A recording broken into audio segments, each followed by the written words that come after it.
Allah waongoze yale mapungufu walionayo, Allah subhanahu wa ta'ala awaondoshee warudi kwenye dini yao. Hawa viongozi wa Kiislamu Allah aondoshe ile mapungufu walionayo, warudi katika Uislamu, na matukio haya yawatie akili, wajue maadui zao ni kina nani na wao watakiwa kufanya nini kwa wakati gani. Sasa hii kusema kwamba Waarabu ni wanafiki, huku ni kuwakufurisha kwanza. Waarabu gani wanafiki? Ndio wale unaokwenda wewe ukiswali nyuma yao kule Maka na Madina? Ndio wale wanaokuongoza kwenye hija wakatoa hutuba kwenye Arafa huko? Ndio wao wanafiki unaokusudia? Haya vipi sasa wewe waswali nyuma ya mnafiki? Huoni kama una matatizo? Hii ni fikra ya kitakfiri ya kishia ya kuwakufurisha ahlus sunnah wal jamaa. Usibebeshwe tu bila kujua.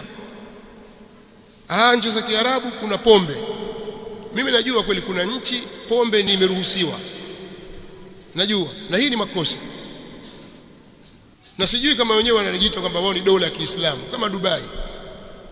Kila kitu kiko wazi, kila kitu unachokijua duniani kiko wazi. Lakini ziko nchi hakuna mambo hayo, kwamba eti una kibali cha kufungua baa uuze pombe. Ajaribu uone. Lakini kuwa watu wanywe pombe hata katika enzi za Mtume ilikuweko. Wajua kuna kitu sheria na kuna matendo ya mtu binafsi. Hivi ni vitu vile tofauti. Katika nchi kunaweza kukawa kuna sheria kwamba hili haliruhusiwi, alafu kuna wananchi wanakiuka sheria.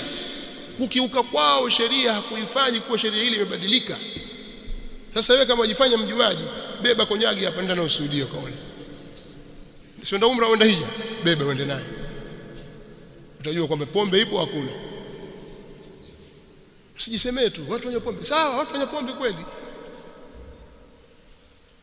Au watu kwa wazini. Ile jambo lipo, inawezekana. Enzi za Mtume sallallahu alaihi wasallam ilikuwa. Hao wenyewe hamjui historia ya Bani Umayya, ya Bani al-Abbas na dawali nyingine zilizofuata baada ya hapo. Lakini dola za Kiislamu huwezi kuwakufurisha kwa sababu ya maasi. Hii ni misimamo mibovu kabisa, misimamo ya kikhawarij. Alafu ukisema kwamba mashehe wamekaa kimya, wewe msikiliza shehe nani? Maana mashehe tunaosikiliza sisi wanakataza mambo haya, wakataza maulidi tu. Wewe msikiliza shehe nani? Wataka fatwa za Sheikh Fauzani asemaje? Ndiye mufti wa Saudi Arabia sasa, asemaje kuhusu pombe, kuhusu madanguro? Au mtaka Ibn Baz asemaje? Au alatina kamati ya kudumu ya fatwa waitaka yasemaje, yaelezaje jambo hilo? Sasa ukisema kimya, ulitaka uje kuomba nyumbani kwako? Si maneno sawa. Watu waache chuki na propaganda, wasitumike katika kuwachafua waislamu wenzao. Na haya maneno kwamba eti ikiaguka dola ya kishia kwamba Waarabu watakuwa mashoga, watakuwa hivi, umetoa wapi maneno hayo? Kwa tathmini ipi? Kwa tathmini ipi? Kwamba wale Wayahudi watawachezea kuliko? Kwani wale wazuia nini?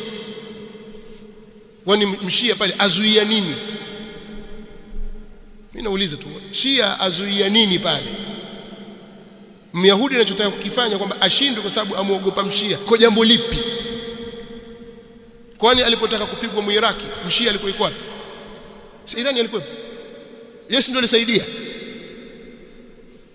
Sasa msizungumze vitu kama hamfahamu, msitaki kuwadanganya watu. Usije ukakaa ukafikiria kwamba eti Irani au Shia wako kwenye mkakati wa kuwatetea masunni hata siku moja. Hiyo jambo haliwezi kutokea. Wao siku zote wako katika kufanya mikakati ya kuangusha masunni, na wao wakae sehemu za masunni. Kwa hiyo lillahi alhamdu, ilipotokea Waarabu kujitambua, walitaka kusimamisha mamluki wao pale Misri kupitia Muhammad Mursi na chama cha Ikhwan al-Muslimin kwa mapinduzi yale ya Rabiul Arabi yaliyofanyika 2011 2012. Mashia pale walikuwa na mikono pale, ambao kina Gaddafi wakaangushwa, walikuwa na mikono mule. Kwa hiyo akaangushwa Muhammad Hosni Mubarak, mara kaingia Mursi pale masuti yake muikhwani, lakini pale akaanza kutaatafu na Mashia, wakati ilikuwa katika kipindi cha nyuma marufuku. Wakaanza kufungua hauza zao, wataka kufanya hivi. alhamdulillah Allah akatuondoshia mtu yule, akaja mtu mwingine. Kwa kampeni yao ikawa imefeli hapo.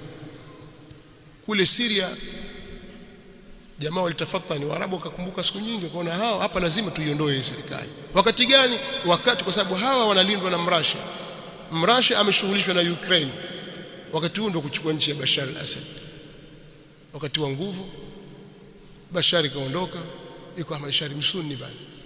Kwa hiyo ile mkakati waliopanga kwamba Syria, Iraki, Yemen, si wapi, umeanza kufeli. Na ile mipango yao si uranium, sifanyaje, nuclear. Sisi tuombe dua Allah subhanahu wa ta'ala awasaliti madhalim kwa madhalim, na sisi atuepushe na ile sharia, atutoe salama, na tuombee Uislamu na dini ya Allah subhanahu wa ta'ala, na Waislamu walio wanyonge tuwaombee, ndugu zetu walioko Palestina kwa ujumla na Gaza bil khusus, ndugu zetu walioko Yemen, walioko Syria na sehemu mbalimbali ambao wanaishi kwa unyonge. Sisi tuombee dua. Huku Sudani tuombee dua ndugu zetu sisi, Allah awatie nguvu, awanusuru kwenye lile walilonalo, awape faraja. Yote hii ni mipango ya watu waovu, madhalim. Dhalimu haijalishi kuwa dhalimu ni nchi gani au kabila gani au dini gani. Dhalimu ni dhalimu tu, kwenye Uislamu hakubaliki. Ana jina gani, atoka wapi, mrengo upi, muda wa kuwa ni dhalimu hakubaliki.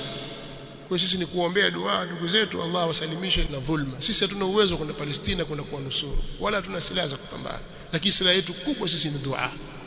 Allah warudishe katika usawa na watie nguvu. Nimesema sana, lakini kuna mambo mengi nimeyaacha.